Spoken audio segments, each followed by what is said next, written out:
ਕਹੇ ਨੇ ਭਵਿੱਖਤ ਬਚਨ ਕਹਿੰਦੇ ਹੋਏ ਸਤਿਗੁਰੂ ਕਹਿ ਰਹੇ ਨੇ ਸਾਡਾ ਖਾਲਸਾ ਇੰਨਾ ਵਧੇਗਾ ਸਾਰੀ ਅਵਨੀ ਧਰਤੀ ਦੇ ਉੱਤੇ ਛਾ ਜਾਵੇਗਾ। ਪਤੈ ਪੰਥ ਬਰ ਧਰਮ ਨਹਿ ਜਾਵਿਦ ਕਲ ਨਾਥ ਕਲ ਕਾ ਧਰਮ।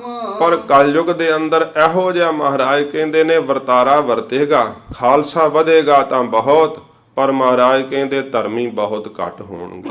ਸੱਚੇ ਪਾਤਸ਼ਾਹ ਮਹਾਰਾਜ ਨੇ ਉਸ ਸਮੇਂ ਦੇ ਇਹ ਬਚਨ ਕਹੇ। 100 ਸਾਖੀ ਦੇ ਵਿੱਚ ਇਹ ਸਾਖੀ ਆਉਂਦੀ ਹੈ ਸਾਧ ਸੰਗਤ ਜੀ। ਗਰੀਬ ਨਵਾਜ ਸਤਿਗੁਰੂ ਕਹਿੰਦੇ ਨੇ ਖਾਲਸਾ ਧਰਤੀ ਦੇ ਉੱਤੇ ਫੈਲ ਜਾਵੇਗਾ, ਪਰ ਖਾਲਸਾ ਜੀ ਧਰਮੀ ਬਹੁਤ ਘੱਟ ਹੋਣਗੇ। ਬਾਹਰੋਂ ਵਿਖਾਵੇ ਦਾ ਹੀ ਜਿਹੜਾ ਖਾਲਸਾ ਹੈ ਨਾ ਉਹ ਦਿਖਾਈ ਦੇਵੇਗਾ। ਵਰਤ ਹੈ ਸਗਲ ਜਹਾਨ ਮਹਿ ਬਿਰਲਾ ਜਾਣੈ ਮਰਮ। ਸਾਰੇ ਜਹਾਨ ਦੇ ਅੰਦਰ ਇਹ ਭਾਣਾ ਵਰਤੇਗਾ, ਪਰ ਕੋਈ ਵਿਰਲਾ ਇਸ ਮਰਮ ਨੂੰ, ਇਸ ਭੇਦ ਨੂੰ ਜਾਣ ਸਕੇਗਾ ਕਿ ਗੁਰੂ ਕਾ ਖਾਲਸਾ ਅਸਲ ਵਿੱਚ ਹੁੰਦਾ ਕੀ ਹੈ, ਖਾਲਸ ਦੇ ਅਰਥ ਕੀ ਹਨ, ਖਾਲਸਾ ਕੀ ਹੈ, ਗੁਰੂ ਸਾਹਿਬ ਨੇ ਕਿਹੋ ਜਿਹਾ ਖਾਲਸਾ ਸਿਰਜਿਆ ਸੀ। ਕੋਈ ਵਿਰਲਾ ਇਸ ਮਰਮ ਨੂੰ, ਇਸ ਭੇਦ ਨੂੰ ਜਾਣੇਗਾ। ਮਹਾਰਾਜ ਕਹਿੰਦੇ ਅਧਰਮੀ ਹੋ ਜਾਣਗੇ, ਬਾਹਰੋਂ ਵੇਖਣ ਨੂੰ ਖਾਲਸੇ ਹੋਣਗੇ ਪਰ ਧਰਮ ਕੋਲ ਨਹੀਂ ਹੋਵੇਗਾ। ਕਰਤਾ ਹੁਕਮ ਹੋਏ ਹਮੇ ਤਬ ਕਲ ਜੋਰੇ ਹਾਥ। ਸੱਚੇ ਪਾਤਸ਼ਾਹ ਮਹਾਰਾਜ ਜੀ ਭਰੀ ਹੋਈ ਸਭਾ ਦੇ ਵਿੱਚ ਆਪਣੇ ਖਾਲਸੇ ਨੂੰ ਕਹਿੰਦੇ ਨੇ ਕਿ ਅਕਾਲ ਪੁਰਖ ਵਾਹਿਗੁਰੂ ਜੀ ਦਾ ਜਿਸ ਸਮੇਂ ਸਾਨੂੰ ਹੁਕਮ ਹੋਇਆ ਨਾ ਪੰਥ ਪ੍ਰਗਟ ਕਰਨ ਦਾ, ਤਾਂ ਕਲਯੁਗ ਨੇ ਤੇ ਸਮੇਂ ਸਾਡੇ ਕੋਲ ਆ ਕਰਕੇ ਹੱਥ ਜੋੜ ਨਾ ਕੀਤੇ। ਗੁਰੂ ਨਾਨਕ ਸਾਹਿਬ ਜੀ ਦੇ ਸਮੇਂ ਕਲਯੁਗ ਦੀ ਵਾਰਤਾ ਸ਼੍ਰੀ ਨਾਨਕ ਪ੍ਰਕਾਸ਼ ਗ੍ਰੰਥ ਦੇ ਅੰਦਰ ਆਉਂਦੀ ਹੈ। ਇੱਥੇ ਵੀ ਸਤਿਗੁਰੂ ਪਾਤਸ਼ਾਹ ਮਹਾਰਾਜ ਜੀ ਕਲਯੁਗ ਦੇ ਕੁਝ ਵਰਤਾਰੇ ਦੀ ਬਾਬਤ ਦੱਸ ਰਹੇ ਹਨ ਕਿ ਜਿਸ ਸਮੇਂ ਸਾਨੂੰ ਪੰਥ ਪ੍ਰਗਟ ਕਰਨ ਦਾ ਹੁਕਮ ਹੋਇਆ, ਕਿਉਂਕਿ ਮਹਾਰਾਜ ਜੀ ਨੇ ਆਪਣੀ ਕਲਮ ਨਾਲ ਲਿਖਿਆ ਹੈ ਕਿ ਆਗਿਆ ਭਈ ਅਕਾਲ ਕੀ ਤਬੀ ਚਲਾਇਓ ਪੰਥ। ਸੱਚੇ ਪਾਤਸ਼ਾਹ ਮਹਾਰਾਜ ਨੇ ਐਸੇ ਸ਼੍ਰੀ ਮੁਖਵਾਕ ਆਪਣੀ ਕਲਮ ਨਾਲ ਲਿਖੇ ਨੇ। ਠਾਂਡ ਭਇਓ ਮੈਂ ਜੋਰ ਕਰ ਬਚਨ ਕਹਾ ਸਿਰ ਨਿਆਏ, ਪੰਥ ਚੱਲੈ ਤਬ ਜਗਤ ਮੈਂ ਜਬ ਤੁਮ ਕਰੋ ਸਹਾਏ। ਜਦੋਂ ਅਕਾਲ ਪੁਰਖ ਵਾਹਿਗੁਰੂ ਜੀ ਨੇ ਸਾਨੂੰ ਹੁਕਮ ਕੀਤਾ ਪੰਥ ਦੇ ਪ੍ਰਗਟ ਕਰਨ ਦਾ, ਤਾਂ ਮਹਾਰਾਜ ਕਹਿੰਦੇ ਕਲਯੁਗ ਨੇ ਤੇ ਸਮੇਂ ਆ ਕਰਕੇ ਹੱਥ ਜੋੜਨਾ ਕੀਤੇ। ਰਾਜ ਤੁਮਾਰੋ ਵੇਰ ਹਮ ਹਮੇ ਪੰਥ ਕੇ ਸਾਥ। ਮਹਾਰਾਜ ਜੀ ਮੇਰੇ ਰਾਜ ਕਾਲ ਦੇ ਸਮੇਂ ਆਪ ਜੀ ਦਾ ਰਾਜ ਹੋਣਾ। ਸੱਚੇ ਪਾਤਸ਼ਾਹ ਮਹਾਰਾਜ ਕਲਯੁਗ ਦੇ ਵਿੱਚ ਤੁਹਾਡਾ ਰਾਜ ਪ੍ਰਗਟ ਹੋਇਆ ਹੈ। ਮੇਰੇ ਸਮੇਂ ਦੇ ਵਿੱਚ ਸੱਚੇ ਪਾਤਸ਼ਾਹ ਮਹਾਰਾਜ ਆਪ ਜੀ ਪੰਥ ਪ੍ਰਗਟ ਕਰ ਰਹੇ ਹੋ। ਜੰਗਨਾਥ ਦੀ ਥੋਰ ਮਹਿ ਦਵਾਰਕਾ ਮਹਿ ਰਣਛੋਰ। ਇਹ ਤੇ ਸਮੇਂ ਕਲਯੁਗ ਮਹਾਰਾਜ ਜੀ ਨੂੰ ਕੀ ਕਹਿੰਦਾ? ਕਹਿੰਦਾ ਜਗਨਨਾਥ ਦੇ ਵਿੱਚ, ਦਵਾਰਕਾਪੁਰੀ ਵਿੱਚ ਜਿੱਥੇ ਕ੍ਰਿਸ਼ਨ ਜੀ ਨੂੰ ਰਣਛੋਰ ਕਿਹਾ ਜਾਂਦਾ, ਕਹਿੰਦਾ ਇੱਥੇ ਵੀ ਮੇਰੀ ਪੂਜਾ ਹੁੰਦੀ ਹੈ। ਕਾਂਚੀ ਵਿਸ਼ਵਾਨਾਥ ਮੈਂ ਕੁਰ ਮਹਿ ਧਰਮ ਨਿਬੋਰ। ਜਿਹੜੇ ਧਰਮ ਨੂੰ ਮੰਨਣ ਵਾਲੇ ਲੋਕ ਹੈ ਨਾ, ਕਾਂਸ਼ੀ ਵਿੱਚ ਵਿਸ਼ਵਾਨਾਥਪੁਰੀ ਦੇ ਅੰਦਰ ਮਹਾਰਾਜ ਸਭ ਹੀ ਮੇਰੀ ਮਾਨਤਾ ਕਰਦੇ ਹਨ। ਐਸੇ ਤੁਮ ਮਮ ਰਾਖਿਓ ਸਗਲ ਕਰੋਗਾ ਰਾਜ। ਮਹਾਰਾਜ ਤਿਸ ਤਰ੍ਹਾਂ ਤੁਸੀਂ ਵੀ ਮੈਨੂੰ ਮਹਾਰਾਜ ਸੱਚੇ ਪਾਤਸ਼ਾਹ ਕੁਝ ਮਾਣ ਵਡਿਆਈ ਦਿਓ, ਮੈਨੂੰ ਵੀ ਆਪਣੇ ਪੰਥ ਦੀ ਸੇਵਾ ਬਖਸ਼ੋ। ਮਹਾਰਾਜ ਸੱਚੇ ਪਾਤਸ਼ਾਹ ਮੇਰੇ ਮੂਜਬ ਵੀ ਕੋਈ ਸੇਵਾ ਦਿਓ, ਇਉਂ ਮਹਾਰਾਜ ਮੈਨੂੰ ਵੀ ਮਾਣ ਪ੍ਰਾਪਤ ਹੋਵੇਗਾ। ਸਗਲ ਲੋਕ ਮਹਿ ਜਾਣਿਓ ਮੂਰ ਤੁਮਾਰੋ ਰਾਜ। ਸਾਰੇ ਲੋਕ ਵਿੱਚ ਮਹਾਰਾਜ ਇਸ ਗੱਲ ਨੂੰ ਹੁਣ ਜਾਣਿਆ ਗਿਆ ਹੈ ਕਿ ਕਲਯੁਗ ਦੇ ਵਿੱਚ ਆਪ ਜੀ ਪੰਥ ਪ੍ਰਗਟ ਕਰ ਰਹੇ ਹੋ। ਤਬ ਹਮ ਐਸੇ ਕਿਹੋ ਤਹਿ ਤੁਮਕੋ ਕਰਨੀ ਸਿੱਧ। ਫਿਰ ਮਹਾਰਾਜ ਸੱਚੇ ਪਾਤਸ਼ਾਹ ਜੀ ਕਹਿੰਦੇ ਖਾਲਸਾ ਜੀ ਅਸੀਂ ਕਲਯੁਗ ਨੂੰ ਪੁੱਛਿਆ ਕਿ ਤੇਰੀ ਕਰਨੀ ਕੀ ਹੋਵੇਗੀ, ਤੂੰ ਕੀ ਕਰੇਂਗਾ, ਆਪਣੇ ਸਮੇਂ ਵਿੱਚ ਤੇਰਾ ਕਿਹੋ ਜਿਹਾ ਪ੍ਰਭਾਵ ਹੋਵੇਗਾ। ਕਿਉਂਕਿ ਸਤਿਗੁਰੂ ਪਾਤਸ਼ਾਹ ਮਹਾਰਾਜ ਨੇ ਆਸਾ ਦੀ ਵਾਰ ਦੇ ਅੰਦਰ ਵੀ ਇਹਦੇ ਲੱਛਣ ਕਹੇ ਨੇ। ਮਹਾਰਾਜ ਨੇ ਬਾਕੀ ਯੁੱਗਾਂ ਦਾ ਜ਼ਿਕਰ ਕੀਤਾ ਤੇ ਕਲਯੁਗ ਦਾ ਜ਼ਿਕਰ ਆਇਆ ਤਾਂ ਸਤਿਗੁਰੂ ਨੇ ਕਿਹਾ ਕਲਯੁਗ ਰਥ ਹੈ ਅਗਨ ਕਾ ਕੂੜ ਅੱਗਾ ਰਥਵਾਹੋ। ਮਹਾਰਾਜ ਕਹਿੰਦੇ ਕਲਯੁਗ ਜਿਹੜਾ ਨਾ ਇਹ ਅੱਗ ਦਾ ਰਥ ਹੈ ਤੇ ਝੂਠ ਅੱਗੇ ਰਥਵਾਹੀ ਬਣ ਕਰਕੇ ਇਸ ਨੂੰ ਚਲਾ ਰਿਹਾ ਹੈ। ਇਹ ਗੁਰੂ ਨਾਨਕ ਸਾਹਿਬ ਜੀ ਮਹਾਰਾਜ ਦੇ ਸ਼੍ਰੀ ਮੁਖਵਾਕ ਹਨ। ਸੱਚੇ ਪਾਤਸ਼ਾਹ ਮਹਾਰਾਜ ਜੀ ਨੇ ਕਲਯੁਗ ਦੇ ਕੁਝ ਲੱਛਣ ਜਿਹੜੇ ਆ ਸਤਿਗੁਰੂ ਨੇ ਆਪਣੀ ਬਾਣੀ ਵਿੱਚ ਕਹੇ ਨੇ, ਜੋ ਸ਼੍ਰੀ ਗੁਰੂ ਗ੍ਰੰਥ ਸਾਹਿਬ ਦੇ ਅੰਦਰ ਦਰਜ ਨੇ, ਜਿਨ੍ਹਾਂ ਨੂੰ ਸਾਧ ਸੰਗਤ ਜੀ ਸੁਣਨਾ ਤੇ ਕਹਿਣਾ ਬੜਾ ਔਖਾ ਹੁੰਦਾ ਹੈ। ਪਰ ਸਤਿਗੁਰੂ ਜੀ ਨੂੰ ਕਲਯੁਗ ਕਹਿ ਰਿਹਾ ਹੈ। ਜਿਵੇਂ ਸਾਧ ਸੰਗਤ ਜੀ ਇੱਕ ਟੂਕ ਮਾਤਰ ਸੇ ਆਪ ਜੀ ਨੇ ਸਮਝਣ ਦਾ ਯਤਨ ਕਰਨਾ, ਕਿਉਂਕਿ ਕਈਆਂ ਗੱਲਾਂ ਦਾ ਖੁਲਾਸਾ ਨਹੀਂ ਹੋ ਸਕਦਾ ਹੁੰਦਾ। ਸਿਆਣਾ ਸਤਸੰਗੀ ਇਹ ਜਿਹੜਾ ਹੈ ਆਪਣੇ ਆਪ ਹੀ ਸਮਝ ਜਾਂਦਾ ਹੈ ਕਿ ਉਪਦੇਸ਼ ਕੀ ਦੱਸਿਆ ਜਾ ਰਿਹਾ ਹੈ। ਸੱਚੇ ਪਾਤਸ਼ਾਹ ਮਹਾਰਾਜ ਜੀ ਨੇ ਪੁੱਛਿਆ ਕਲਯੁਗ ਨੂੰ ਤੇਰੀ ਕਰਨੀ ਕੀ ਹੋਵੇਗੀ, ਕਿਹੋ ਜਿਹਾ ਕਰਮ ਕਮਾਵੇਂਗਾ। ਬੋਲਾ ਕਰਨੀ ਨਾਹੀ ਕੋ ਕਰੋ ਨਾਮ ਕੀ ਬਿਰਦ। ਕਹਿਣ ਲੱਗਾ ਮਹਾਰਾਜ ਕਰਨੀ ਮੇਰੀ ਕੀ ਹੋਣੀ ਹੈ, ਨਾਮ ਦੀ ਵ੍ਰਿੱਧੀ ਹੋਵੇਗੀ ਮਹਾਰਾਜ ਮੇਰੇ ਰਾਜ ਵਿੱਚ। ਨਾਮ ਜਪਣ ਵਾਲੇ ਦੇ ਉੱਤੇ ਮੇਰੀ ਸ਼ਕਤੀ ਨਹੀਂ ਚੱਲ ਸਕੇਗੀ। ਨਾਮ ਜਪਣ ਵਾਲੇ ਦਾ ਸਤਿਗੁਰੂ ਵੱਡਾ ਪ੍ਰਤਾਪ ਹੋਵੇਗਾ ਮੇਰੇ ਰਾਜ ਦੇ ਅੰਦਰ। ਇਸੇ ਕਰਕੇ ਸਤਿਗੁਰੂ ਜੀ ਨੇ ਕਿਹਾ ਹੈ ਕਿ ਕਲਯੁਗ ਜਿਹੜਾ ਸਾਰੇ ਯੁੱਗਾਂ ਵਿੱਚੋਂ ਉੱਤਮ ਹੈ। ਕਲਯੁਗ ਨੂੰ ਲੋਕ ਮਾੜਾ ਕਹਿੰਦੇ ਆ, ਕਲਯੁਗ ਨੂੰ ਬਹੁਤ ਬੁਰਾ ਕਹਿੰਦੇ ਆ ਕਿ ਇਹ ਤਾਂ ਬੜਾ ਭੈੜਾ ਹੈ। ਜਦੋਂ ਕੋਈ ਚੰਗਾ ਕਰਮ ਕਰੇ ਤੇ ਕਹਿੰਦੇ ਆ ਸਤਿਯੁਗੀ ਹੈ। ਪਰ ਮਹਾਰਾਜ ਨੇ ਗੁਰਬਾਣੀ ਦੇ ਅੰਦਰ ਕਲਯੁਗ ਨੂੰ ਸਭ ਤੋਂ ਉੱਤਮ ਕਿਹਾ। ਕਿਉਂ ਕਿਹਾ? ਕਿਉਂਕਿ ਕਲਯੁਗ ਦੇ ਵਿੱਚ ਨਾਮ ਦੀ ਵਡਿਆਈ ਹੈ। ਨਾਮ ਦਾ ਸਾਧ ਸੰਗਤ ਜੀ ਬੀਜ ਕਲਯੁਗ ਦੇ ਅੰਦਰ ਪ੍ਰਫੁੱਲਤ ਹੁੰਦਾ ਹੈ। ਕਲਯੁਗ ਨੇ ਕਿਹਾ ਮਹਾਰਾਜ ਮੇਰੀ ਕਰਨੀ, ਮੇਰੀ ਕਰਤੂਤ, ਮੇਰਾ ਜ਼ੋਰ ਉਸ ਉੱਪਰ ਨਹੀਂ ਚੱਲ ਸਕੇਗਾ। ਜਿਹੜਾ ਵਾਹਿਗੁਰੂ ਦੇ ਨਾਮ ਦਾ ਭਜਨੀਕ ਹੋਵੇਗਾ ਆਪਣੀ ਕਰਨੀ ਅੱਗੇ ਸਿੱਧ ਕਰਦਾ ਹੈ। ਕਲਹ ਕਰਾਵੋ ਬਾਪ ਸੁਤ ਨਾਰ ਪੁਰਖ ਕੋ ਜੁਦ। ਕਹਿਣ ਲੱਗਾ ਮਹਾਰਾਜ ਪਹਿਲੇ ਹੀ ਤਾਂ ਮੇਰੀ ਕਰਨੀ ਇਹ ਹੋਵੇਗੀ ਮੈਂ ਪੁੱਤਰ ਤੇ ਪਿਤਾ ਦੀ ਲੜਾਈ ਕਰਾਵਾਂਗਾ ਤੇ ਇਸਤਰੀ ਤੇ ਪੁਰਸ਼ ਦੀ ਮਹਾਰਾਜ ਸਾਹਿਬ ਜੀ ਜੰਗ ਕਰਾ ਦੇਵਾਂਗਾ। ਭੈਣ ਮਾਏ ਕੋ ਛੋੜ ਕੇ ਪਾਲੈ ਗ੍ਰਹਿਣ ਸੁਧ।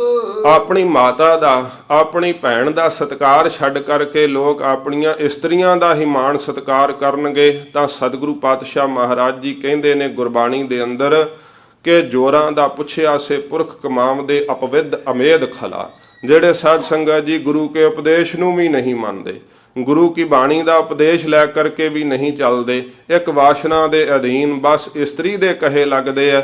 ਸਤਿਗੁਰੂ ਜੀ ਦਾ ਕਹਿਣ ਦਾ ਭਾਵ ਇਹ ਨਹੀਂ ਕਿ ਦੋਵੇਂ ਜੀ ਸਲਾਹ ਨਾਲ ਕੋਈ ਕਾਰਜ ਨਾ ਕਰਨ, ਪਰ ਮਹਾਰਾਜ ਸਾਹਿਬ ਜੀ ਕਹਿੰਦੇ ਆ ਕਿ ਗੁਰੂ ਉਪਦੇਸ਼ ਤੋਂ ਉਲਟ ਵੀ ਜੇ ਇਸਤਰੀ ਕਹੇ ਤਾਂ ਉਹ ਕਰ ਦੇਵੇ ਤਾਂ ਫਿਰ ਮਹਾਰਾਜ ਕਹਿੰਦੇ ਗੁਰੂ ਕਾ ਸਿੱਖ ਤਾਂ ਨਾ ਹੋਇਆ, ਫਿਰ ਇਸਤਰੀ ਦਾ ਹੀ ਸਿੱਖ ਹੋਇਆ। ਇਉਂ ਸੱਚੇ ਪਾਤਸ਼ਾਹ ਮਹਾਰਾਜ ਜੀ ਨੂੰ ਇਹ ਕਲਯੁਗ ਕਹਿੰਦਾ ਮਹਾਰਾਜ ਜਿਹੜਾ ਮਾਤਾ ਦਾ ਇਸ ਪ੍ਰਕਾਰ ਆਪਣੀ ਭੈਣ ਆਦਿਕ ਦਾ ਸਤਿਕਾਰ ਛੱਡ ਦੇਣਗੇ ਲੋਕ।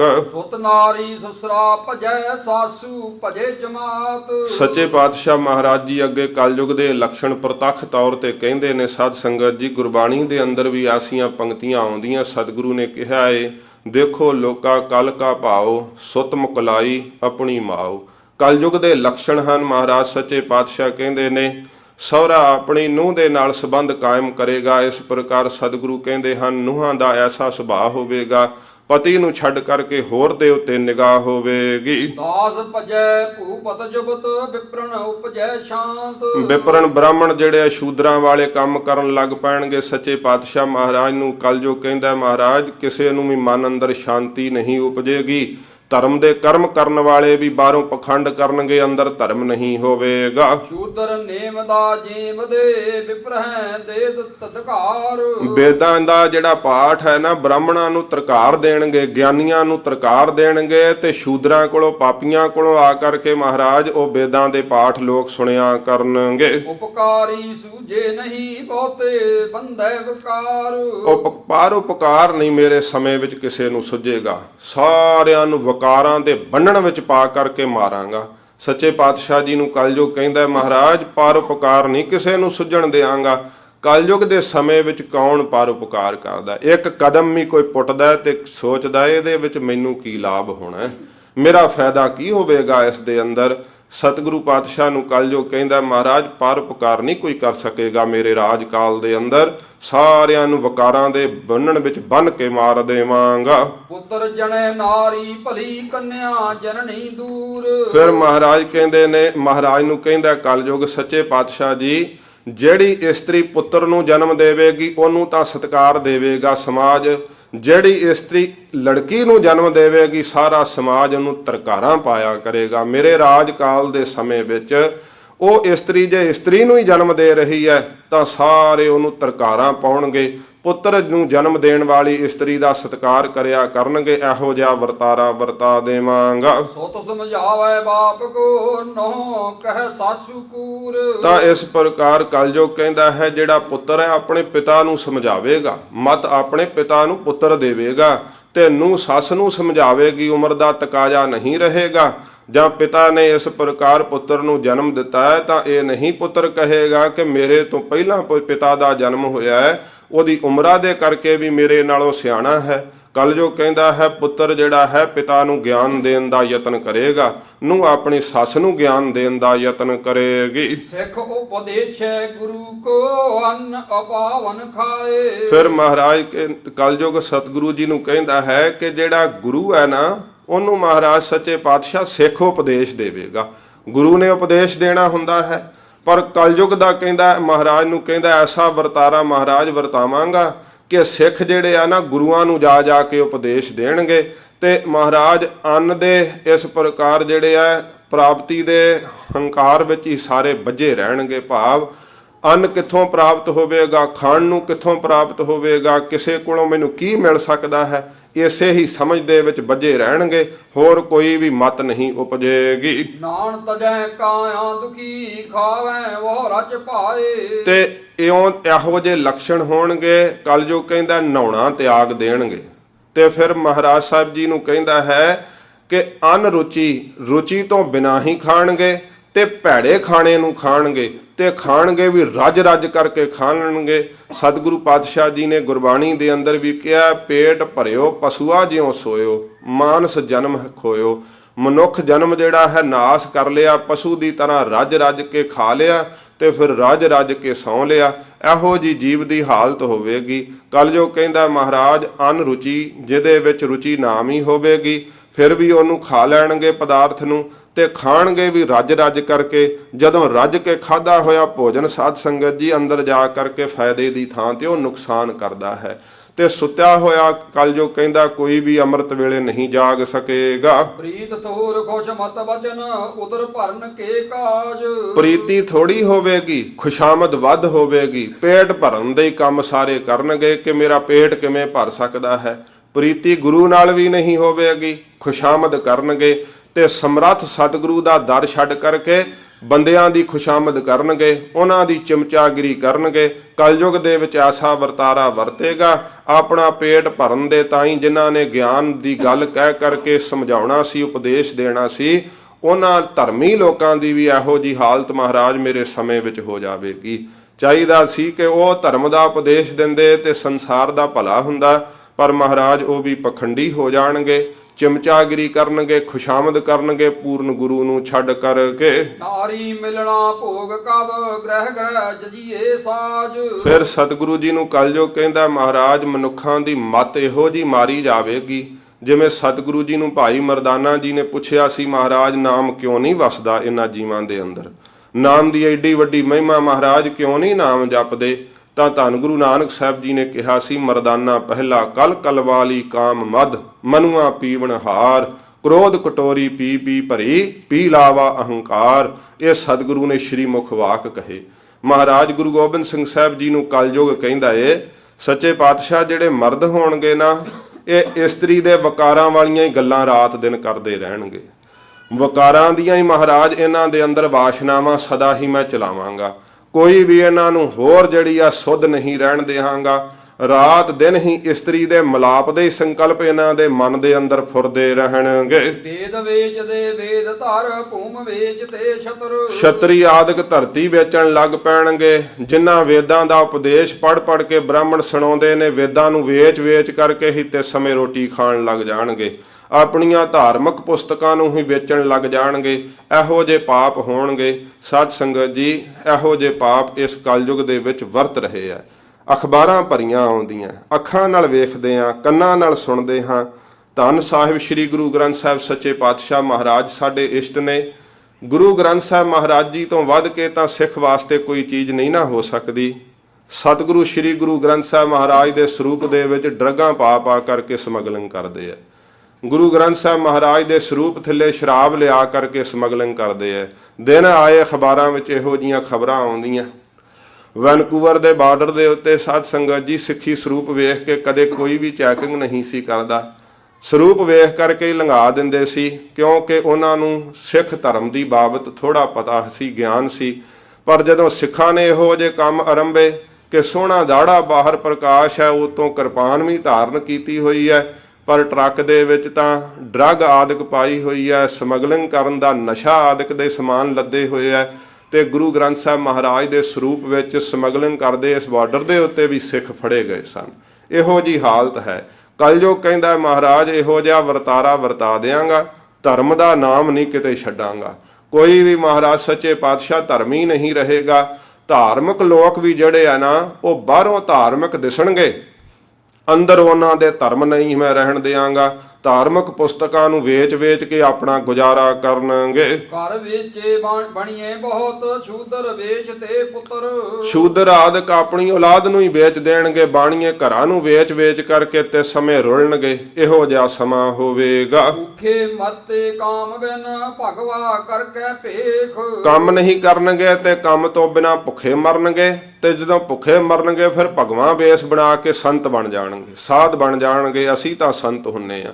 ਜਿਹੜਾ ਚਾਹ ਸ਼ਫੇਰਿਓਂ ਨਿਕੰਮਾ ਹੋ ਜਾਵੇ, ਕੋਈ ਕੰਮ ਨਹੀਂ ਕਰ ਸਕਦਾ, ਉਹ ਕਹਿੰਦੇ ਪੰਜਾਬ ਦੀ ਧਰਤੀ ਤੇ ਫਿਰ ਹੁਣ ਸੰਤ ਹੀ ਬਣ ਜਾਓ, ਹੋਰ ਨਹੀਂ ਕੁਝ। ਤਾਂ ਗੁਰੂ ਪਿਆਰੀ ਸਾਧ ਸੰਗਤ ਜੀ, ਇਹੋ ਜਿਹੇ ਹਾਲਾਤ ਸਾਡੀ ਦੇਸ਼ ਦੀ ਧਰਤੀ ਦੇ ਹੋ ਚੁੱਕੇ ਆ।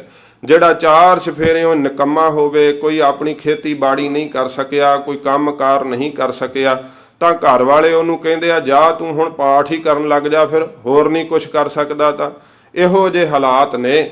ਤੇ ਪਾਠ ਵੀ ਗੁਰੂ ਗ੍ਰੰਥ ਸਾਹਿਬ ਮਹਾਰਾਜ ਦੀ ਤਾਬਿਆ ਬਹਿ ਕਰਕੇ ਇਹੋ ਜਿਹੇ ਲੋਕ ਕਰਦੇ ਆ। ਫਿਰ ਤਾਬਿਆ ਬੈਠਿਆਂ ਹੋਇਆਂ ਹੀ ਪੈਸੇ ਚੱਕ ਲੈਂਦੇ ਆ, ਤਾਬਿਆ ਵੀ ਆਣ ਕੇ ਬਹਿੰਦੇ ਆ ਤੇ ਸ਼ਰਾਬ ਪੀ ਕੇ ਬਹਿੰਦੇ ਆ। ਇਹੋ ਜਿਹੀ ਹਾਲਤ ਹੈ, ਗਿਰਾਵਟ ਇੰਨੀ ਆ ਚੁੱਕੀ ਹੈ। ਸਾਧ ਸੰਗਤ ਜੀ, ਇਹ ਕੋਈ ਹੋਰ ਥਾਵਾਂ ਦੀਆਂ ਕਥਾ ਕਹਾਣੀਆਂ ਨਹੀਂ, ਤੁਹਾਡੇ ਹੀ ਸਮਾਜ ਵਿੱਚ ਇਹ ਸਾਧ ਸੰਗਤ ਜੀ ਸਭ ਕੁਝ ਹੋ ਰਿਹਾ ਹੈ।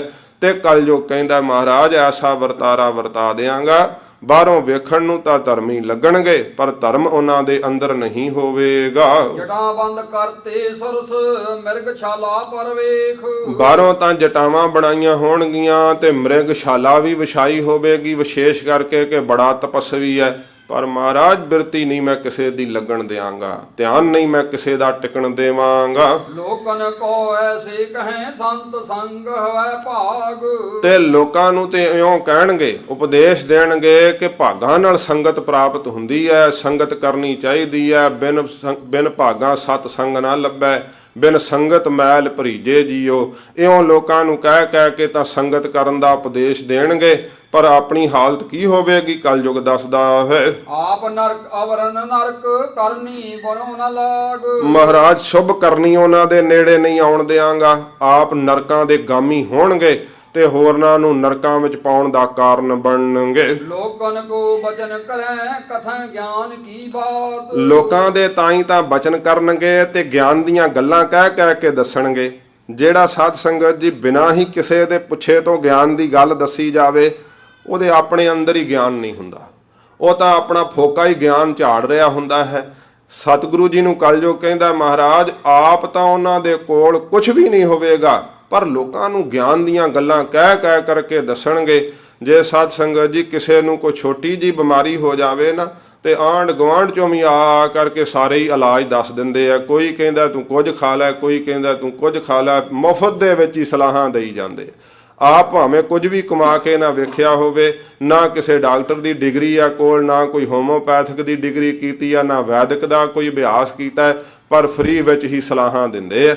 ਮਹਾਰਾਜ ਸੱਚੇ ਪਾਤਸ਼ਾਹ ਕਹਿੰਦੇ ਆ ਉਹਨਾਂ ਆਪਣੇ ਕੋਲ ਤਾਂ ਕੁਝ ਵੀ ਨਹੀਂ ਹੋਵੇਗਾ, ਗਿਆਨ ਦੀਆਂ ਗੱਲਾਂ ਕਥ ਕਥ ਕੇ ਦੱਸਣਗੇ, ਅੰਦਰੋਂ ਫੋਕੇ ਹੋਣਗੇ। ਸਿਰ ਧਨ ਲੋਚਨ ਜਲ ਸ਼ਰਬਤ ਕਪਟੀ ਅਦਕ ਸੁਹਾਤ। ਮਹਾਰਾਜ ਨੂੰ ਕਲਯੁਗ ਕਹਿੰਦਾ ਜਿਹੜਾ ਕਪਟੀ ਹੋਵੇਗਾ ਨਾ, ਉਹਦੀ ਕੀ ਹਾਲਤ ਹੋਵੇਗੀ। ਕਲਯੁਗ ਕਹਿੰਦਾ ਉਹ ਲੋਕਾਂ ਨੂੰ ਨਾ ਬਾਹਰੋਂ ਆਪਣੀਆਂ ਅੱਖਾਂ ਵਿੱਚੋਂ ਬਰਾਗ ਦੇ ਹੰਝੂ ਵਗਾ ਵਗਾ ਵਿਖਾਵੇਗਾ, ਤੇ ਸਿਰ ਜਿਹੜਾ ਹੈ ਘੁਮਾਵੇਗਾ ਬੜੇ ਜ਼ੋਰ ਦੇ ਨਾਲ ਕਿ ਬੜਾ ਮੈਨੂੰ ਆਨੰਦ ਆ ਰਿਹਾ ਹੈ। ਕਲਯੁਗ ਕਹਿੰਦਾ ਮਹਾਰਾਜ ਉਹ ਵੱਧ ਕਪਟੀ ਹੋਵੇਗਾ। ਇਹ ਲੱਛਣ ਮੈਂ ਪ੍ਰਗਟ ਕਰਾਂਗਾ। ਕਲਯੁਗ ਜਿਹੜਾ ਹੈ ਸਤਿਗੁਰੂ ਜੀ ਨੂੰ ਇਉਂ ਲੱਛਣ ਦੱਸ ਰਿਹਾ ਆਪਣੇ ਰਾਜ ਕਾਲ ਸਮੇਂ ਦੇ। ਤੇ ਸਾਧ ਸੰਗਤ ਜੀ ਇਸੇ ਸਮੇਂ ਵਿੱਚ ਅਸੀਂ ਜਿਉ ਰਹੇ ਹਾਂ। ਸੱਚੇ ਪਾਤਸ਼ਾਹ ਮਹਾਰਾਜ ਜੀ ਫਿਰ ਕਲਯੁਗ ਨੂੰ ਸੰਬੋਧਨ ਹੋ ਕਰਕੇ ਕਹਿਣਗੇ, ਕਲਯੁਗ ਸਾਡਾ ਖਾਲਸਾ ਇਸੇ ਹੀ ਰਾਜ ਕਰੇਗਾ ਤੇਰੇ ਸਮੇਂ ਦੇ ਵਿੱਚ। ਖਾਲਸਾ ਕਿਹੋ ਜਿਹਾ ਨਿਰੋਲ ਹੋਵੇਗਾ, ਉਹ ਵੀ ਸਤਿਗੁਰੂ ਜੀ ਕੁਝ ਚੰਦ ਬਚਨ ਕਲਯੁਗ ਦੇ ਪਰਥਾਏ ਜੋ ਕਹਿਣਗੇ ਸਰਵਣ ਕਰਾਂਗੇ। ਹੋਈਆਂ ਭੁੱਲਾਂ ਬਖਸ਼ ਲੈਣੀਆਂ ਜੀ। ਲੋਕਨ ਕੋ ਬਚਨ ਕਰੈ ਕਥਾ ਗਿਆਨ ਕੀ ਬਾਤ। ਸਿਰ ਧਨ ਲੋਚਨ ਜਲ ਸ਼ਰਬਤ ਕਪਟੀ ਅਦਕ ਸੁਹਾਤ। ਵਾਹਿਗੁਰੂ ਜੀ ਕਾ ਖਾਲਸਾ, ਵਾਹਿਗੁਰੂ ਜੀ ਕੀ ਫਤਿਹ।